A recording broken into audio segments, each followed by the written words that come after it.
আজিৰ সংবাদমেলক সকলক সংবাদ মাধ্যমক স্বাগতম জনাইছোঁ।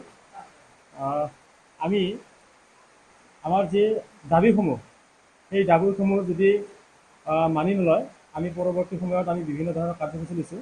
আমাৰ দাবী আছিলে যে আমাক পুনৰ বাক্সা জিলাতেই বাহাল ৰাখিব লাগে, তামোলপুৰ জিলাৰ পৰিৱৰ্তে আমি এইখিনি দাবী কৰি আহিছোঁ। আমি বিগত দিনবোৰত আমি 7টাকৈ কাৰ্যসূচী আমি লৈ আহিছোঁ। ইতিমধ্যে আমি 7টা কাৰ্যসূচী লোৱাৰ পিছত আজিলৈকে গভৰ্ণমেণ্ট ফালৰ পৰা চৰকাৰী ফালৰ পৰা কোনো এটা ফিডবেক পোৱা নাই। সেয়েহে আমি আমাৰ যি কাৰ্যসূচী আমাৰ যি দাবী সেইটো যদি মানি নলয় আমি আৰু অনাগত দিনবোৰত আমি বিভিন্ন ধৰণৰ কাৰ্যসূচী ল'ব বিচাৰিছোঁ। অহাকালি আমি এটা মুণ্ডন কাৰ্যসূচী আমি ল'ম। তাৰ নেক্সট দিনাখন আমি এটা জ্বৰ সমদল উলিয়াম। তাৰপিছতে আমি বাগানপাৰা চাৰ্কল অফিচত আমি 2দিনীয়া কাৰ্যসূচী আমি ল'ব বিচাৰিছোঁ, অনশন আৰু এটা ধৰ্ণা কাৰ্যসূচী লোৱা হ'ব। তাৰ উপৰি আৰু যদি আমাৰ দাবী মানি নলয় বা কোনো ফিডবেক নিদিয়ে আমি হাইকোৰ্টৰ কাৰণে এতিয়া আমি প্ৰস্তুত হৈছোঁ। আমি হাইকোৰ্ট কৰিম, হাইকোৰ্টৰ পৰা আমি সুপ্ৰিম কোৰ্টলৈকে যাম, সেইটো আমি অলৰেডি আমি আগবাঢ়ি আহিছোঁ। তো আমাৰ ইয়াত যে আমি তাৰ উপৰি আৰু বিভিন্ন ধৰণৰ আমাৰ যি প্ৰতিবাদী কাৰ্যসূচী আমি এইটো লৈ থাকিম, আলোচনাৰ মাধ্যমে আমি লৈ থকা হ'ব। আৰু অৱশেষত যদি আমাৰ চূড়ান্ত সিদ্ধান্ত সেইটোৱে যে আমাৰ লোকসভা পৰিষদীয় আৰু আমাৰ যিটো বিধানসভা নিৰ্বাচন আহিব তাত আমাৰ ৰাইজৰ পৰা সম্পূৰ্ণভাৱে ভোট বৰ্জন সিদ্ধান্ত আমাৰ কৰা হৈছে।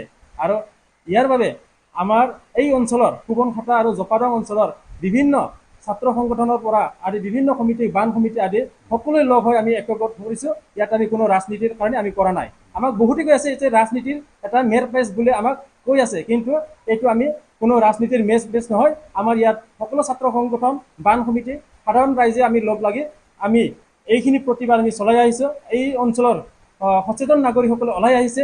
তাত আমাৰ এই অঞ্চলৰ দুখীয়া ৰাইজসকলে ইয়াত সকলো ওলাই আহি আমাক সহযোগ কৰিছে যে এইটো কোনো ৰাজনীতি নহয়, আমি কোনো ৰাজনীতি আমি কৰিব যোৱা নাই।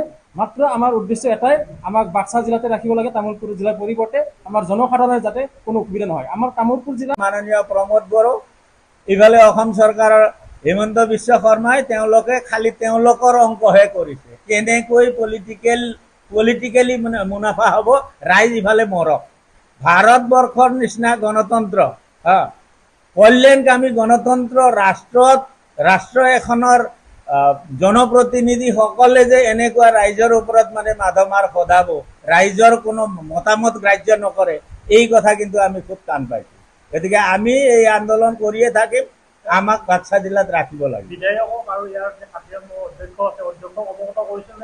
অৱগত কৰা হৈছে। তেওঁলোকে কি তেল দিয়ে, বাগানপাৰা চাব ডিভিজন হ'ব। প্ৰথমে আমাৰ কাতিৰাম ছাৰে কৈছিল বোলে চিন্তা কৰিব নালাগে, বাগানপাৰা চাব ডিভিজন হ'ব। শেষত গৈ গৈ চাব ডিভিজনটো গুচাই পেলাই উপজিল্লা কৰলা। তামোলপুৰ জিলা হোৱাৰ পিছত তামোলপুৰ জিলা অন্তৰ্গত বাগানপাৰাখিনি আৰু উপজিল্লা হ'ব নেকি? ইতিমধ্যে উপজিল্লা গড়েশ্বৰত লৈছে, আমি একোৱেই নাপাওঁ। আৰু তাৰোপৰি আমি একেবাৰে শেষ সীমান্ত, ভূটান শেষ সীমান্ত, সোৱণখাটা জপা। আৰু আমাৰ এনেকুৱা সমস্যা আছে, আজি কিবা কাৰণত উত্তৰকুছি বা সোৱণখাটাৰ বান্ধ যদি বেয়া হয় আমি জপাৰ পৰা পানী চলাব লাগিব। জপাৰ বান্ধ যদি কেতিয়াবা পাগল দিয়া নদীয়ে যদি লণ্ড ভণ্ড কৰে খেতিখিনি বচোৱাৰ কাৰণে, সেইটো পৰম্পৰা আঞ্চলিক কমিটিৰ আছে। গতিকে আমি সিফালে চাউলপাৰা আছে, দিহিৰা আছে। বাক্সা জিলা আমাৰ ওচৰ হ'ব। এইটো কৰিলোঁ, গোটেইখিনি আপোনালোকে প্ৰায় গম পাইছে। আমি মিডিয়াৰ যোগেৰে হাইলাইট কৰিছোঁ, ইতিমধ্যে তেওঁলোকে গম পাইছে। শেষত আমি এটা চেষ্টা চলাইছোঁ যে মুখ্যমন্ত্ৰীক আমি ইতিমধ্যে ডিচিৰ থ্ৰুৱেদি 3-4খন মেমৰেণ্ডাম গৈছে। আমি তাতে কৈছিলোঁ বোলে আমাক কিবাকে বাক্সা জিলাতে ৰাখক, কিন্তু সেই মুখ্যমন্ত্ৰীক লগ ধৰাৰ ক্ষেত্ৰত আমি বহুত চেষ্টা কৰিছোঁ। কিন্তু এই যে মাজৰ যিসকল পাৰ্টিৰ দালালসকল আছে, তেখেতসকলে আমাক কোনোপধ্যে মুখ্যমন্ত্ৰীক লগ ধৰাৰ পাৰ্মিশ্যন কৰাই নিদিয়ে। ডাইৰেক্ট গৈতো মুখ্যমন্ত্ৰীক লগ ধৰা সম্ভৱ নহয় আমাৰ নিচিনা মানুহে, কিন্তু তেওঁলোকে আমাক মুখ্যমন্ত্ৰীৰ হৈ তেওঁলোকে কিবা কিবি বিবৃবাং মনে সজা কথাবিলাক কয়। কাৰ্যসূচী আমাৰ যেতিয়াক লৈ আমি কোনো পথে তামোলপুৰ জিলাত যাব নোৱাৰোঁ, আমি বাক্সা জিলাত থাকিম। এনে ইতিমধ্যে আমি শ্লোগান দিলোঁ, ন' চলিউশ্যন ন' ভোট। আমি ভোট বৰ্জন কৰিম, নাম্বাৰ 1। এতিয়া বৰ্তমান কাৰ্যসূচী হিচাপে সিদিনা আমাৰ আয়তীসকলৰ নামৰ জৰিয়তে কাৰ্যসূচী লোৱা হৈছে।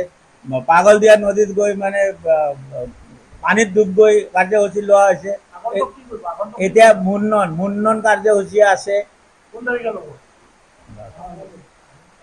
অহাকালি আমি মানে আমাৰ যিসকল ৰাইজ আছে, আমি এই যে যিটো মানে নাগৰিক সুৰক্ষা মঞ্চ, সুবনঘাটা জপা নাগৰিক সুৰক্ষা মঞ্চৰ জৰিয়তে আমি অহাকালি মুন্নন কাৰ্যসূচী লৈছোঁ।